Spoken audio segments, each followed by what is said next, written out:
Happy Sunday teman-teman GBI Youth. Mari kita muji Tuhan sama-sama.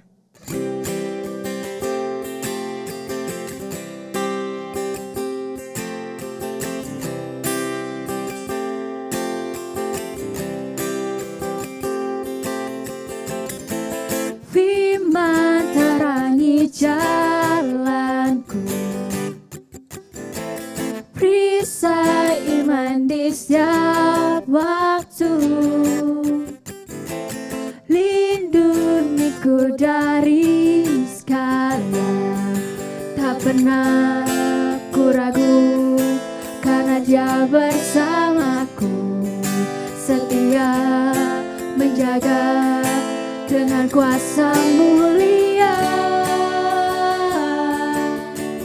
Hanya di dalam nama-Nya Yesus, Dia sumber pengharapan di sepanjang hidupku.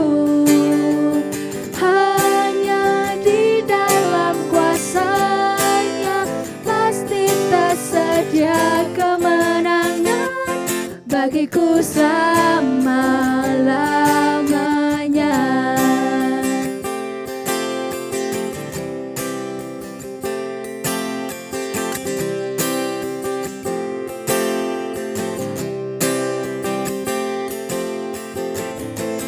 Kebenaran yang bebaskan selalu berikan ku kekuatan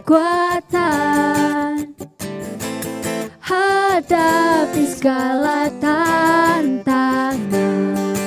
Tak pernah ku ragu, karena Dia bersamaku, setia menjaga dengan kuasa mulia.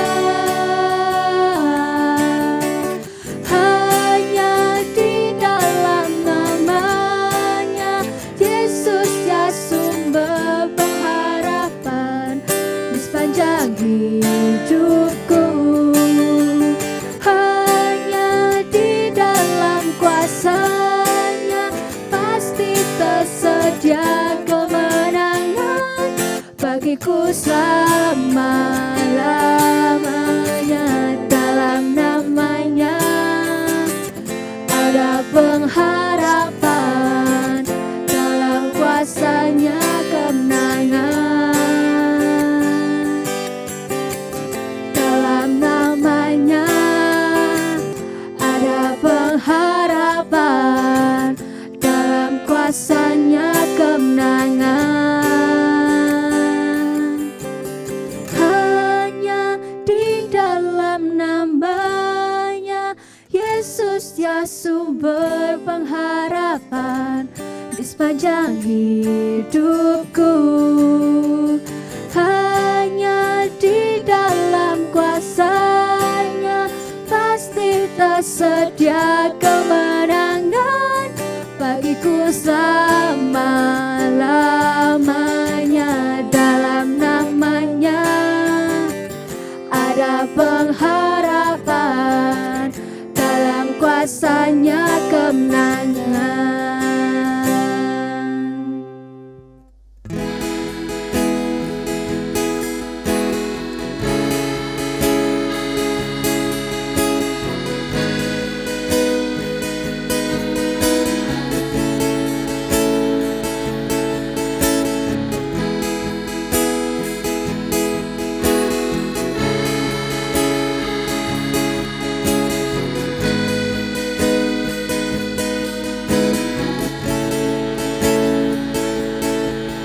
Mengapa Engkau mengenalku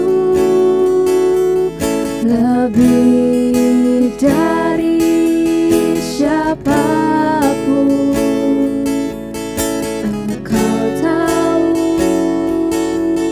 ceritaku dan isi hatiku. Tak peduli masa lalu, Engkau tetap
Tak peduli masa lalu, Engkau tetap memilihku. Ubahkanku, sempurnakan, jadi karya yang indah. Kini aku percaya,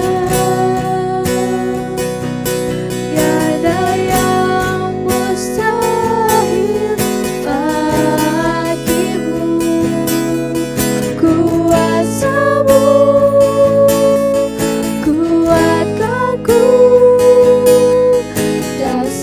Kuasa-Mu kuatkanku, dasarku berharap. Kini aku berserah pada rancangan-Mu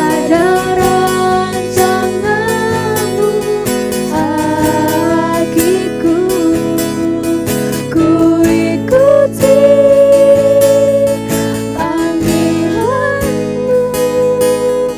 ku kan setia sampai akhir hidupku.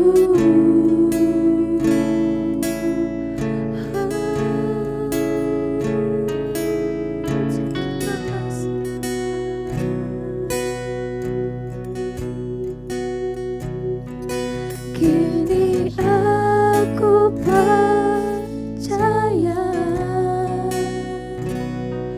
tiada yang mustahil bagimu. Kuasa-Mu kuatkanku,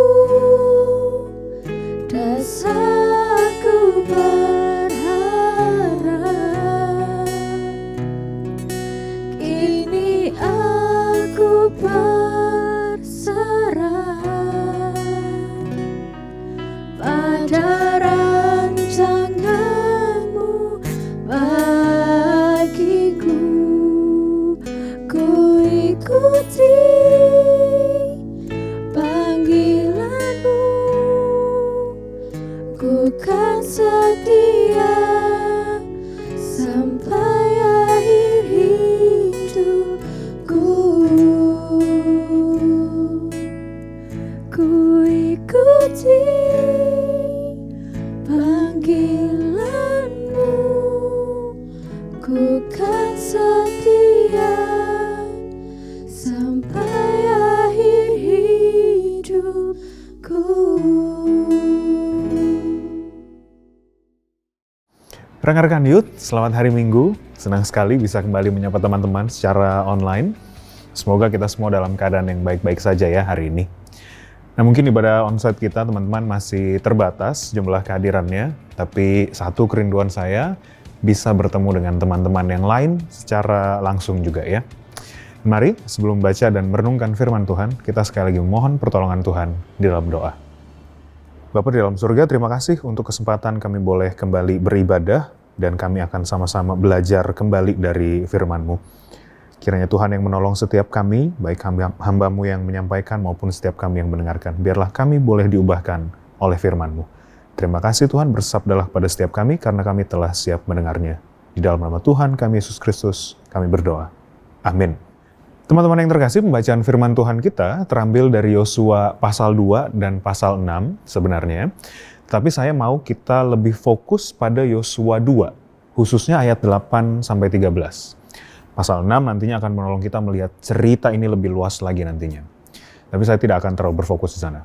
Dan tentu saya sangat menyarankan untuk teman-teman pun bisa membaca Alkitab masing-masing di rumah nanti ya. Dan saya akan bacakan untuk kita semua Yosua pasal 2 ayat 8 hingga 13. Tetapi sebelum kedua orang itu tidur, naiklah perempuan itu mendapatkan mereka di atas sotoh dan berkata kepada orang-orang itu, "Aku tahu bahwa Tuhan telah memberikan negeri ini kepada kamu dan bahwa kengerian terhadap kamu telah menghinggapi kami dan segala penduduk negeri ini gemetar menghadapi kamu. Sebab kami mendengar bahwa Tuhan telah mengeringkan air laut Teberau di depan kamu ketika kamu berjalan keluar dari Mesir. Dan apa yang kamu lakukan kepada kedua raja orang Amori yang di seberang sungai Yordan itu, yakni kepada Sihon dan Og, yang telah kamu tumpas. Ketika kami mendengar itu, tawarlah hati kami dan jatuhlah semangat setiap orang menghadapi kamu, sebab Tuhan Allahmu ialah Allah di langit di atas dan di bumi di bawah. Maka sekarang bersumpahlah kiranya demi Tuhan, bahwa karena aku telah berlaku ramah terhadapmu, kamu juga akan berlaku ramah terhadap kaum keluargaku. Dan berikanlah kepadaku suatu tanda yang dapat dipercaya, bahwa kamu akan membiarkan hidup ayah dan ibuku, saudara-saudaraku yang laki-laki dan yang perempuan, dan semua orang-orang mereka, dan bahwa kamu akan menyelamatkan kami dari maut. Sedemikian jauh pembacaan firman Tuhan. Yang berbahagia adalah setiap kita yang membaca, merenungkannya, bahkan berusaha untuk melakukan firman Tuhan dalam hidup kita sehari-hari. Nah teman-teman, kalau saya tidak salah ingat, terakhir saya menyampaikan firman Tuhan sebulan yang lalu, kalau saya tidak salah, saya membahas tentang pengintai-pengintai Israel. Ada 12 pengintai Israel yang dikirim, 10 membawa kabar yang kurang baik, dan hanya 2 yang yakin terhadap janji Tuhan. Salah satu dari 2 pengintai tersebut sekarang menjadi pemimpin Israel, yaitu Yosua. Hari ini cerita saya masih ada hubungannya dengan mata-mata juga. Dan daripada saya bahas tentang Mission Impossible lagi, kali ini saya mau mulai dengan kebiasaan lucu dari salah satu teman dekat saya. Nah kadang teman-teman, kalau kita lagi di momen-momen tertentu, ada kalimat begini, bro, nanti gue perlu ngomong sesuatu nih sama lu. Nah, kalau teman saya yang dengar kalimat itu teman-teman, dia bakal langsung keringat dingin. Dia langsung penasaran luar biasa. Apalagi kalau tidak langsung saat itu juga dikasih taunya. Misalnya dibilang nanti malam gitu baru mau ngomong. Wah langsung gelisah dia sepanjang hari. Atau misalnya kalau yang lagi pacaran, tiba-tiba pacarnya ngomong, sayang kita perlu ngomong nih kayaknya. Wah itu pasti pacarnya langsung panik teman-teman. Ada apa ini? Kenapa tiba-tiba jadi begini? Wah langsung panik pasti dengar kata-kata seperti itu. Ya kan ya? Dan coba siapa yang akan panik kalau begitu? Atau mungkin nggak ada yang panik. Mungkin cuma saya aja yang panik kali ya. Nah setenang-tenangnya saya, setenang-tenangnya kita, saya kok yakin bahwa kita pasti ada sedikit rasa paniknya. Nah mengapa teman-teman dalam momen-momen seperti itu kita panik? Kalau kita perhatikan teman-teman, sewaktu ada orang lain yang mengajak kita ngobrol, kita ada di pihak atau kita jadi pihak yang tidak punya otoritas. Kita jadi pihak yang harus menunggu dan mengikuti apa yang akan disampaikan oleh orang lain. Dengan kata lain, kita tidak memegang kontrol atas percakapan yang akan terjadi, atas apa yang akan disampaikan, termasuk juga apa yang melatar belakangi percakapan tersebut. Benar kan ya? Nah pada dasarnya dalam kehidupan ini, kita sama sekali tidak memegang kendali atas apapun yang ada di dunia ini. Satu-satunya yang paling mungkin kita kontrol adalah diri kita sendiri. Itu pun kadang kita lepas kontrol, bukan? Teman-teman, kisah tentang Rahab yang tadi kita baca sebenarnya sedikit menggambarkan tentang hal ini. Di mana sebenarnya Rahab dan penduduk kota Yeriko mulai panik dan ketakutan karena telah mendengar tentang kemahakuasaan Allah Israel. Satu hal yang kita perlu paham terlebih dulu, teman-teman. Pada masa orang Israel berperang dengan bangsa-bangsa di sekitarnya, itu bukan hanya menunjukkan bahwa bangsa yang satu lebih kuat secara militer dibanding bangsa yang lainnya, tapi justru itu menunjukkan bahwa Allah dari bangsa yang satu lebih berkuasa dibanding Allah dari bangsa yang lain. Itu makanya bangsa-bangsa yang mendiami tanah Kanaan sudah mulai ketakutan ketika tahu kemenangan orang-orang Israel. Belum lagi ditambah dengan Allah orang Israel yang menolong mereka menyeberangi Laut Teberau. Hanya Yahweh yang sanggup membelah lautan. Sedikit catatan juga untuk kita bahwa air atau lautan dalam kebudayaan timur dekat kuno melambangkan kekacauan. Nah jika Yahweh bisa membelah lautan, maka masyarakat timur dekat kuno akan tahu bahwa Yahweh ini memang Allah yang luar biasa karena berkuasa atas lautan, berkuasa atas kekacauan. Nah, nantinya mereka menyeberangi sungai Yordan untuk masuk ke Kanaan, dan sekali lagi air itu dapat dihentikan oleh Yahweh. Nah, sekarang saya mau ajak kita untuk memperhatikan di ayat 9-11 apa yang dikatakan Rahab. Aku tahu bahwa Tuhan telah memberikan negeri ini kepada kamu, dan bahwa kengerian terhadap kamu telah menghinggapi kami, dan segala penduduk negeri ini gemetar menghadapi kamu. Sebab kami mendengar bahwa Tuhan telah mengeringkan air laut Teberau di depan kamu ketika kamu berjalan keluar dari Mesir. Dan apa yang kamu lakukan kepada kedua raja orang Amori yang di seberang sungai Yordan itu, yakni kepada Sihon dan Og yang telah kamu tumpas. Ketika kami mendengar itu, tawarlah hati kami, dan jatuhlah semangat setiap orang yang menghadapi kamu, sebab Tuhan Allahmu ialah Allah di langit di atas dan di bumi di bawah. Dan teman-teman, Rahab tahu, dan penduduk di kota Yeriko pun tahu bahwa Allah orang Israel begitu berkuasa. Mereka sadar bahwa mereka bisa dikalahkan oleh Allah orang Israel. Dan menariknya kalau kita baca pasal 2 secara penuh, dari awal kita akan bisa melihat dua reaksi yang berbeda sewaktu mendengar kehebatan Yahweh. Pertama adalah reaksi dari Raja Yeriko yang mengutus orang untuk menangkap kedua pengintai Israel yang datang itu. Dia tahu ada orang Israel yang sedang memata-matai tempatnya, dia merasa terancam dan mencoba untuk menangkap dan kemungkinan membunuh juga kedua pengintai tersebut. Ada arogansi yang muncul sebagai reaksi dari Raja Yeriko. Sementara reaksi kedua adalah reaksi dari Rahab yang menyembunyikan dan nantinya merendahkan diri demi memohon untuk diselamatkan saat Israel menyerang. Ada kerendahan hati dan penyerahan diri yang ditunjukkan oleh Rahab. Di cerita ini memang Rahab ada berbohong sedikit ya tentang keberadaan mata-mata ini. Namun ini bukan waktunya untuk kita membahas tentang itu dulu ya. Itu bisa jadi topik tersendiri nanti tentang bohong putih, white lie, dosa atau tidak. Satu hal yang bisa saya bilang adalah tidak ada yang namanya bohong putih begitu ya. Bohong ya tetap bohong. Jadi secara sederhana, kalau bohong tetap terhitung sebagai dosa, ya berarti itu silahkan teman-teman pahami sendiri. Begitu saja yang bisa saya bilang dulu untuk hari ini. Lain waktu, mungkin kita bisa lanjut bahas tentang yang ini ya. Nah teman-teman, sewaktu saya mempersiapkan materi ini, ada tafsiran dari salah satu bapak gereja yang menyebutkan bahwa arti nama dari Rahab ini adalah kesombongan, pride, atau arrogance. Dan biasakan nama yang diberikan menggambarkan pribadi tersebut, atau akhirnya yang punya nama akhirnya bisa menghidupi arti namanya. Kalau nama saya Willy, katanya artinya pelindung. Tetapi saya hari ini jadi hamba Tuhan, bukan jadi satpam ya.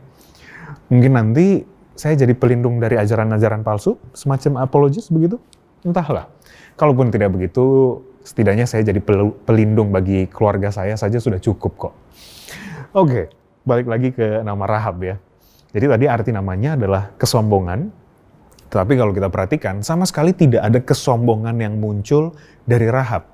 Justru, dia bisa dengan sangat rendah hati membantu para pengintai dan akhirnya mau percaya kepada Allah orang Israel. Kita memang tidak bisa tahu pasti apakah benar Rahab ini orang yang sombong seperti namanya atau tidak. Namun misalnya benar demikian, maka luar biasa bahwa bagi seseorang yang arogan untuk bisa merendahkan diri dan akhirnya percaya kepada Tuhan. Dari teks yang kita baca, hal yang kita tahu pasti tentang Rahab adalah dia seorang perempuan sundal. Pekerjaan yang sebenarnya dianggap kotor dan orangnya pun seringkali diasingkan oleh masyarakat. Bukan cuma masyarakat hari ini, tetapi dari dulu pun telah begitu. Menjadi seorang perempuan sundal akan langsung dihubungkan erat dengan dosa. Namun di sini lewat perempuan sundal ini, bangsa Israel akhirnya punya jalan untuk bisa menang atas Yeriko. Rahab pun nanti di pasal 6 bisa kita lihat bahwa dia diselamatkan. Dan di sini kemudian kita bisa bertanya, apa berarti Rahab diselamatkan karena jasanya telah menyembunyikan mata-mata Israel? Ya kan ya? Kalau bukan karena Rahab menyembunyikan kedua pengintai tersebut, mereka sudah ditangkap dan bangsa Israel jadi tidak tahu keadaan kota Yeriko. Dia selamat karena sudah berjasa menyembunyikan kedua pengintai Israel itu. Benar nggak ya demikian? Bahwa itu berpengaruh, iya. Tetapi bukan itu yang menjadi alasan utamanya. Kita lihat lagi di pasal 2 tadi, perkataan Rahab. Ada iman di balik pernyataannya. Ia mengakui kemahakuasaan Tuhan dan dia mau percaya supaya dia dan keluarganya dapat diselamatkan. Iman Rahab inilah yang menyelamatkan, bukan karena ia menyembunyikan para pengintai Israel. Kalau dia menyembunyikan tetapi tidak ada iman yang mau berserah kepada Tuhan, sepertinya Rahab pun tidak akan diselamatkan. Justru karena imannya, Rahab mau percaya kepada Allah orang Israel dan mau menolong kedua pengintai tersebut. Ada iman percayanya dulu yang mendahului tindakan Rahab di pasal 2 yang tadi kita baca. Teman-teman youth, bangsa Israel dan penduduk di kota Yeriko setidaknya memiliki kesadaran bahwa ada Allah yang jauh lebih berkuasa atas kehidupan mereka. Dan Allah-Allah yang mereka sembah itu tidak ada apa-apanya dibanding Allah orang Israel. Bangsa Israel memang bangsa yang dipilih dan dijanjikan tanah Kanaan oleh Tuhan. Penduduk tanah Kanaan mendengar kabar tentang Yahweh mulai tawar hati. Mereka sadar mereka tidak memegang kontrol, teman-teman. Mereka tidak memegang kendali atas hidup mereka, bahkan alam semesta ini. Bukankah kita hari ini pun sama seperti mereka? Kita sama sekali tidak memegang kontrol atau kendali atas kehidupan ini. Kita bisa merencanakan begitu banyak hal dalam kehidupan kita, tetapi jika Tuhan berkehendak lain, sangat mungkin rencana kita jadi kacau dan berantakan. Saya bisa dibilang sebagai orang yang penuh dengan perencanaan. Mau pergi liburan aja misalnya, saya sama teman-teman pasti langsung mengatur jadwal. Nanti berangkat jam sekian, mampir makan sebentar, lanjut jalan lagi, sampai tempat tujuan, dan akhirnya pulang. Itu bisa saya rencanakan semuanya, sampai sedetil itu. Namun selalu ada hal di luar kendali kita. Kalau tiba-tiba ban mobil yang saya gunakan bocor misalnya, atau teman saya tiba-tiba sakit, saya tidak berkuasa untuk mengatur itu semua. Saya hanya bisa menyiapkan rencana cadangan, karena saya tahu bukan saya yang memegang kendali. Ini satu hal yang kita semua perlu sadari dulu, teman-teman. Tidak ada dari antara kita yang memegang kontrol atas kehidupan kita ini. Kita sangatlah terbatas. Kita hanya bisa merencanakan sesuatu, tetapi belum tentu apa yang kita rencanakan akan terjadi sesuai apa yang kita mau. Betul kan ya?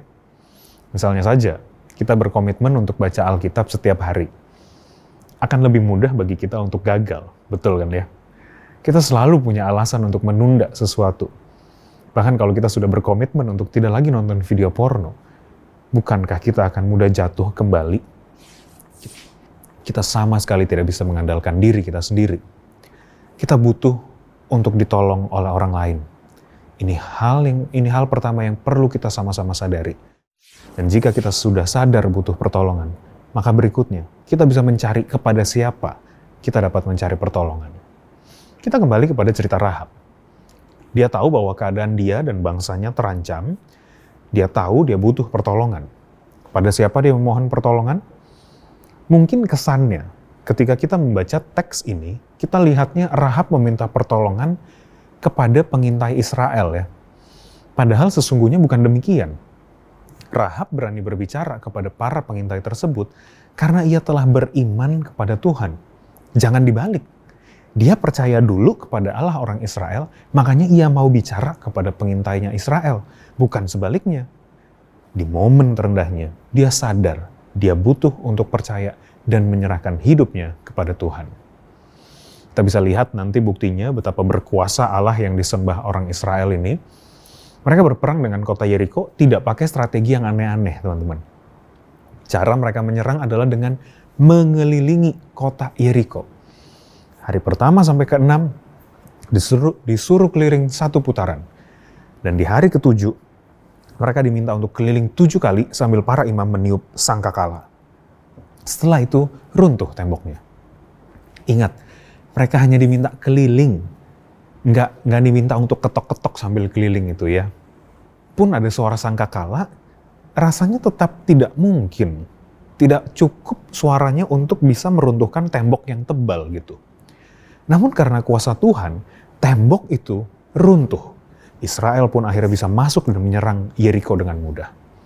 Sedikit catatan untuk kita semua, sekilas mungkin terlihat Israel kejam sekali mungkin ya, atau mungkin Tuhan kejam sekali memerintahkan untuk menghabisi semua di kota Yeriko ini. Nah, pemahamannya begini teman-teman dalam etika perang pada masa itu, maupun saya rasa sekarang juga gitu. Yang diserang adalah pangkalan militernya, bukan masyarakat sipilnya. Walaupun dituliskan di Yosua 6 ayat 21, mereka menumpas segala sesuatu di dalam kota itu. Tidak berarti bahwa ini terjadi pembantaian besar-besaran, tidak. Melainkan itu tadi, pos-pos militernya yang diserang dan sebenarnya para tentaranya juga. Ini juga berlaku dalam perang-perang Israel berikutnya dalam sepanjang Alkitab. Tuhan tidak pernah meminta untuk melakukan genosida. Nah, tetapi dalam perang yang terjadi, memang pasti pasukan militernya yang diserang, bukan sipilnya. Nah, kita bisa diskusikan lebih panjang tentang ini, tetapi bukan sekarang. Tapi kita bukan tentang itu hari ini. Dari apa yang terjadi di sini, kita bisa melihat bahwa memang Tuhan menepati janjinya kepada orang Israel. Tuhan memberikan kemenangan pertama bagi orang Israel saat memasuki tanah Kanaan. Dan oleh karena imannya, Rahab pun ikut menerima janji tersebut. Menariknya begini teman-teman, ada penafsir Alkitab yang menyamakan peristiwa penyelamatan Rahab ini dengan peristiwa keluarnya bangsa Israel dari Mesir. Khususnya pada saat tulah ke-10 di mana bangsa Israel diminta untuk mengusap pintu rumah mereka dengan darah domba. Nah, di Mesir orang Israel menggunakan darah domba. Di sini Rahab mengikatkan kain berwarna merah, sama-sama merah ya. Orang Israel dilewatkan oleh malaikat Tuhan. Di sini Rahab dilewatkan oleh pasukan Israel. Bukankah kita di sini pun sama seperti Rahab, teman-teman? Kita dilewatkan dari murka Tuhan. Kita seharusnya adalah orang-orang yang menerima murka Tuhan karena dosa kita. Mungkin kita merasa kita tidak melakukan dosa. Tetapi seperti apa yang dikatakan oleh pemazmur, sesungguhnya dalam kesalahan aku diperanakan, dalam dosa aku dikandung ibuku. Sejak kita lahir, bahkan sejak dalam kandungan kita telah memiliki status dan natur dosa. Itu sebabnya kita merupakan orang-orang yang layak menerima murka Tuhan.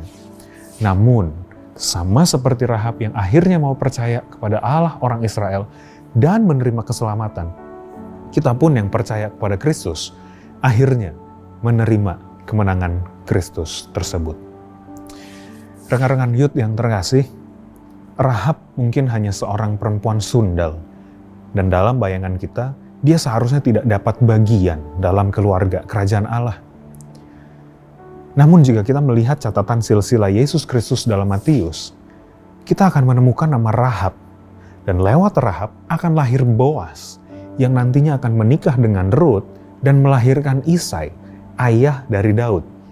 Kita tidak pernah tahu apa yang akan Tuhan kerjakan dalam hidup kita, teman-teman. Namun ketika kita mau berserah dan percaya kepadanya, kita akan menerima janji kemenangan Allah, yaitu keselamatan di dalam Kristus.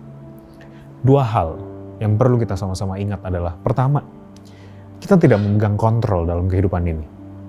Seberapapun kita coba mengatur hidup ini, kita tidak akan pernah bisa mengetahui hasil akhirnya. Bahkan, karena kita memiliki natur dosa, kita sulit sekali untuk bisa lepas dari keinginan untuk mengontrol.